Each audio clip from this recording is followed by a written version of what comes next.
Good morning, class.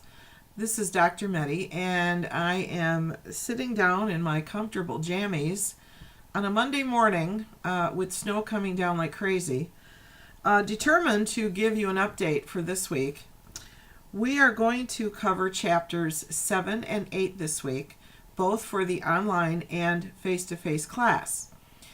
Chapters 7 and 8 are really two of my favorite chapters because they deal with motivation. And as you know, one of my goals before I die is that I'm going to be, or should I say when I grow up, that's the other thing I like to say, I'm going to be a motivational speaker.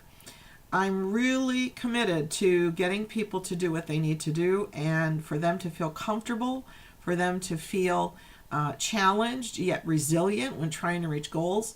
So anyway, this is a reason why I like these two chapters. So let's see where we are so far. We've covered the first 6 chapters in the book. We are having the first exam the week of February 6th. I've gotten a couple of emails asking me, when's the first exam? As I said in the beginning of these courses, both of them, I'm not trying to be flip. You need to read the materials I'm sending to you. I have 150 students that I'm trying to do grading, answer emails, etc. It's just going to take me longer to get the answer to you. So please read the materials I'm sending you. I'm creating announcements. I'm sending emails automatically from those announcements. You have the syllabus, which has everything in it. I do want to mention when I'm grading the papers, for whatever reason, Blackboard is different in the online class. So I have to open every single document that you've uploaded separately. It's not opening in Blackboard. That's taking me a little longer, so bear with me. I'm calling the help desk today to see what's going on. But as I said, we are going to have the first exam. This is midterm exam 1. For the face-to-face class, it's going to be on February 6th at 6 o'clock. Please be on time. Bring a Scantron, bring a pencil. We will start immediately so that you have the full 2.5 hours of the class to take the exam. Hopefully it won't take that long. It's 100 questions, multiple choice. And let's see what else. I think that's about it. And it covers chapters 1 through 6. So once we get through that, we are going to get into chapters 7 and 8. Now, if you're in the online class, everything's the same. The only thing is, of course, you're online. So you're not coming to a physical location. I have to upload the exam to Respondus, which is always a challenge. But we will get it in there so that you can take the exam. You only have one chance to take it, so I'm not going to time it. The reason I don't do that is because I have found that once you time it, if for whatever reason you have an issue with Blackboard, the timer does not stop. It keeps going. And to me, that's not fair to students because it'll just keep going and going and going. Then I'm getting emails saying, I couldn't get into Blackboard. Respondus didn't realize it. I'm being timed. I need you to, so again, it's just a hassle. I want to make it as easy as possible for you to take the exam. So that will be the week of February 6th. The reason I do that for the online class is because you've got different things that you're taking. And so I put it during that week to give you a couple days. So, okay, we've got the exam. That's going to be the week of February 6th. But for right now, let's cover chapters 7 and 8. And what I'm going to do is just give you the overview like I've been doing. I hope this is helping out to give you an idea of what we're going to cover in the class. One thing I want to mention too, I'm also, and I had requested to add video to the echo recordings. It's still not happening. I'm working with the learning management support people to get that added. I apologize. But what you will see at least is the PowerPoint and hear my voice. For those of you that are online, I apologize. I know it's nice to put a face with a name and with what you're hearing. I like to hear and see at the same time too. I'm hoping that'll be corrected for tomorrow night when I have my next face-to-face, and that'll take care of it for both of you. Okay, so let's get started. Chapter 7 is Motivation Concepts. Really what they're going to get into is some of the early theories about motivation, and you can see that it starts on page 209, gives us a definition of motivation, starts to talk about the early theories. Hierarchy of needs is on page 210. If you haven't heard of Maslow, you haven't been on the planet very long. He's in every management book that you'll use. So the hierarchy of needs theory is big. The two-factor theory and the hygiene factors are on page 211. We'll talk about those. On page 212, McClellan's hierarchy of needs. Also, the three needs, which are kind of interesting, and think about it: achievement, power, and affiliation. Things that we pretty much want in any kind of group or organizational setting. As we move along, self-determination theory is on 215. Self-concordance. The goal-setting theory is on page 216.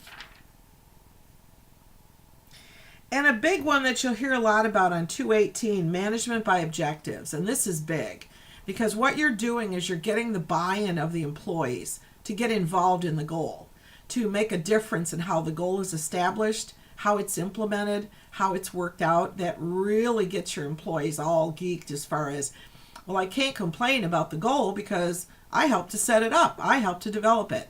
So it's a really cool way for managers to get employees involved and engaged in what they're trying to get done.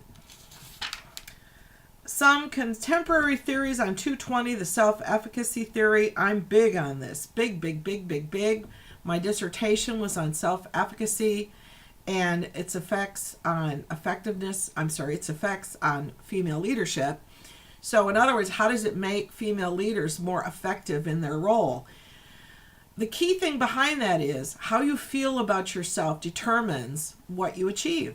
Think about it. If you don't believe you can do something, are you going to put forth the effort to get it done?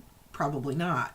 So that's why the theory is so big, and that's why I'm so into it.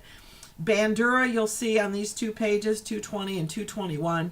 He's the one that started this whole thing, and I just love it. So anyway, make sure you know those. Also, the Pygmalion effect is another name for the self-fulfilling prophecy.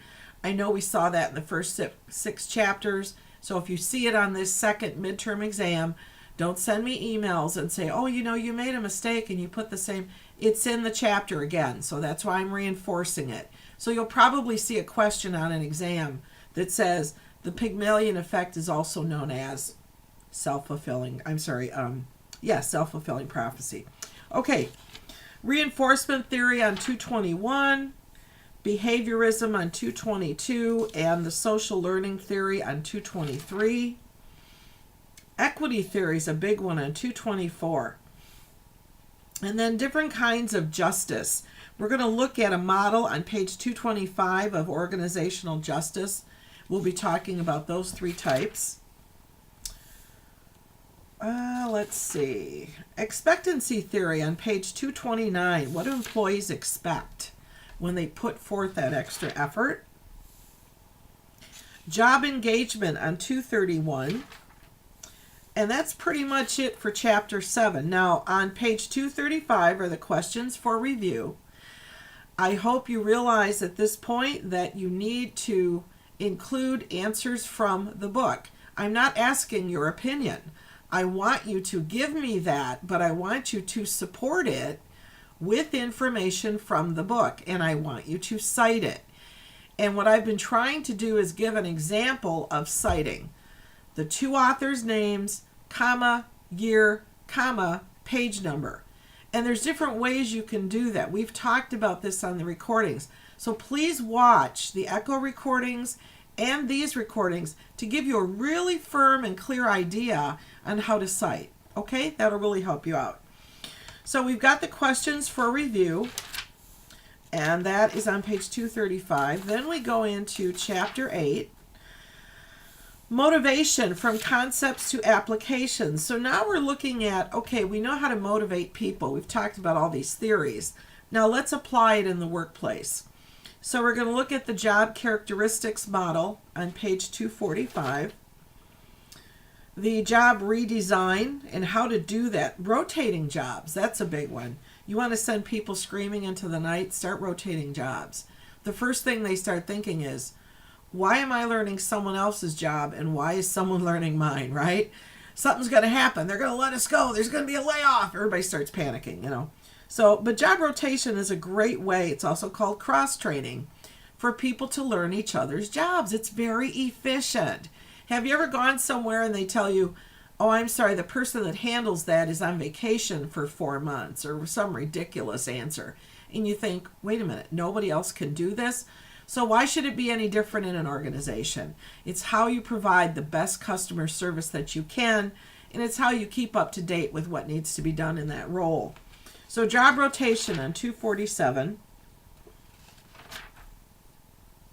Some alternative work arrangements on 250, 251, 252. Flex time is a big one.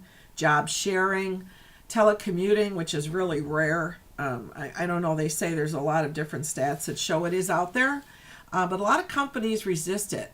For some reason, they think you have to be sitting in front of them to be working. And I always tell students, I know people that can sit in front of their boss all day long and do nothing. They're very good at it, if you know what I mean. So telecommuting is another one. Let's see. Participative management is on 256.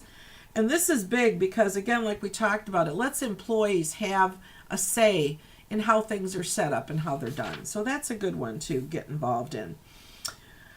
How to reward individual employees with variable pay. So we're going to talk about pay structures, the variable pay program, which is pay for performance, which I'm big on. That's 258 and 259. Piece rate pay is on 260.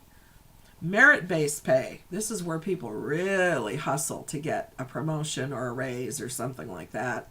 261. And of course, bonuses are always nice to get. Profit sharing on 262. Stock ownership is another good thing on 263. Flexible benefits, and these are really nice. I had this one time in my career, and they used to call it cafeteria style. And that was where the company gave you so much money to work with, and you could spend that however you wanted.